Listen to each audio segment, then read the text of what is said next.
everyone, it's Jessica, and today I'm bringing you a review of 3 new shades of the Maybelline Color Tattoo line. Now this is part of their Rebel Bloom line for spring 2015, and they also had like some new, or at least re-promoted, Color Sensational lipsticks, nail polishes.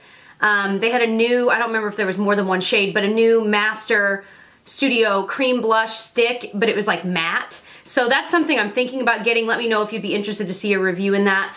The one that I do have from the Maybelline Master like cream stick blush line, I have in the shade Barely Pink, and I actually really like it.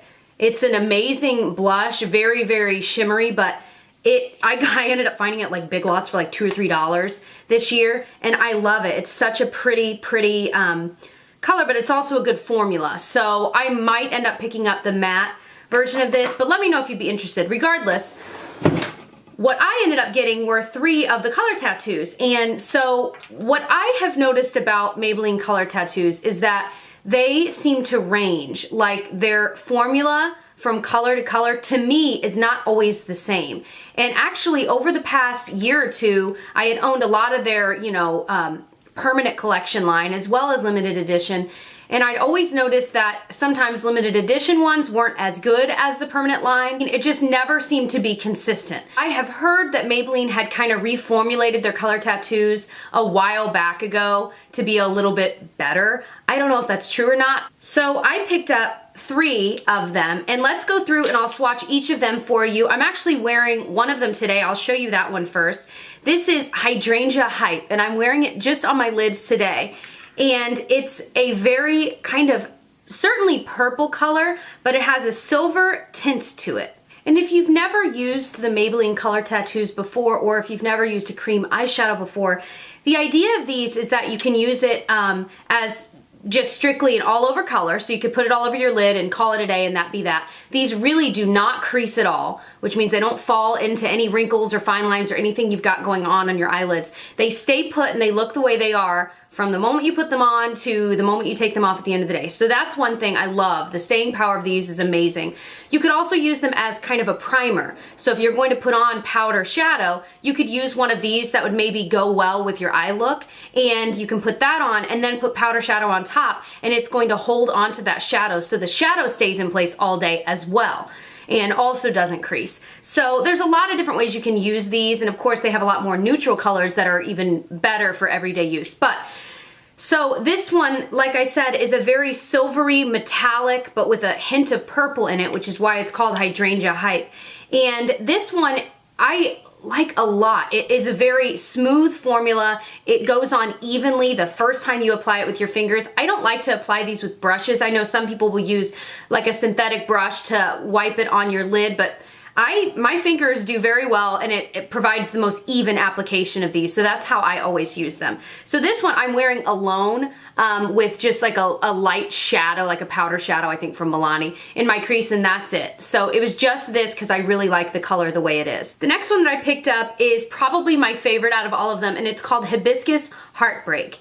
And this is just a really beautiful lavender pink, but it has this gorgeous shimmer to it that is unlike anything.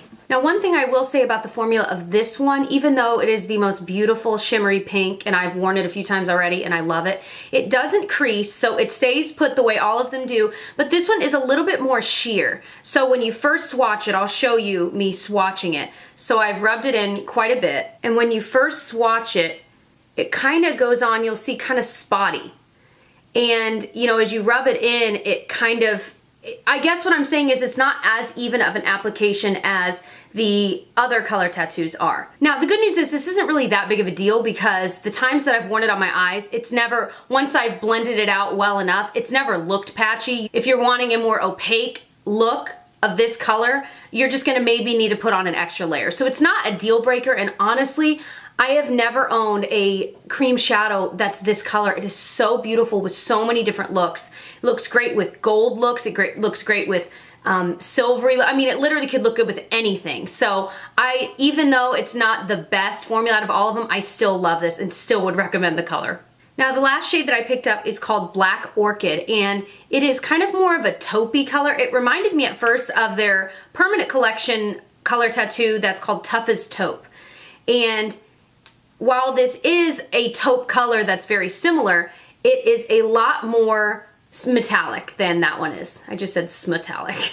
This one I think is a great base for a smoky look. So if you know you're going to be doing a darker look on your lid, I think this is an amazing base that would work underneath dark browns, but it would also work underneath red tones and maroon tones and even blues and greens. I think because it's so metallic, it would work under so many different colors, especially if you're going a darker route. So I really, really liked this. Now, similar products that I have tried that remind me of this would probably be the Mary Kay cream shadows that I've been talking about recently that I do like. They're a similar consistency and their staying power. I think these are better and they're a lot cheaper, but I think these are better because they are more opaque right off the bat versus the Mary Kay ones. But other cream shadows that are out there that I like, MAC paint pots are more expensive, but they're a similar consistency. Again, I think color tattoos are more pigmented. I think they're more opaque than even the MAC ones that I have tried. And I've only tried like 5 of the MAC ones, but I think these have more color payoff, the Maybelline ones do. And then there's also the e.l.f. smudge pots, which I love. There's one called Back to Basics. That's one of my favorite, and they're $3 that I mentioned in my February favorites video. And those are amazing, and the staying power is the same as these, but they're a totally different consistency. These are like the e.l.f. ones are like a whipped formula, and so you have to almost like let them dry for a second, but they're really good as well. Those are $3. These Maybelline ones range from $5 to $7 or $8 depending on where you buy them. They're always on sale. Maybelline always has buy one get one half off at Walgreens, CVS, anywhere. So keep your eyes peeled for these. If I had to recommend one of them to you, I think I would recommend the Hibiscus Heartbreak one, which is that pink one I showed you. Even though the formula is not quite as good as the other two, I think the color is so different and so beautiful, and especially at springtime, and I feel like pink is something I don't wear on my eyes as much. And some people, I mean, I'm not a big fan of pink on my eyes, to be honest. Sometimes it makes your eyes look a little more tired, but this one doesn't do that, and it's so beautiful on its own, under shadow, and it's just different. I love that it is just different. Again, I love all of these, and I also really do like the one I'm wearing, the Hydrangea Hype today, because it's a nice cool shadow that I think would work year-round, especially in the winter time, honestly. And again, it's a nice kind of neutrally based, but with a little bit of a pop of that little bit of purple color. So I really like that as well. A lot of the limited edition spring collections from any makeup line are hard to find. I have a store near me called Meijer. If you live in the Midwest, like Michigan, Indiana, Ohio, that area, and you have a Meijer near you, you'll probably be able to find these there on an end cap. I know that a lot of times you can find them at Walgreens. They're pretty good about having new collections out. I never have any luck at CVS finding new collections, so let me know if you are able to find it. Let me know if these are available online anywhere. I kind of glanced and I couldn't find them, but if you found them maybe after this has been posted, let me know down below so everyone else can find them if they're looking for them. I hope this review is helpful for you guys. If you enjoyed and you want to see more of my drugstore reviews, definitely check out my drugstore review playlist, which I can link below. And if you enjoyed, also please subscribe, and I'll catch you guys in my next one. Bye.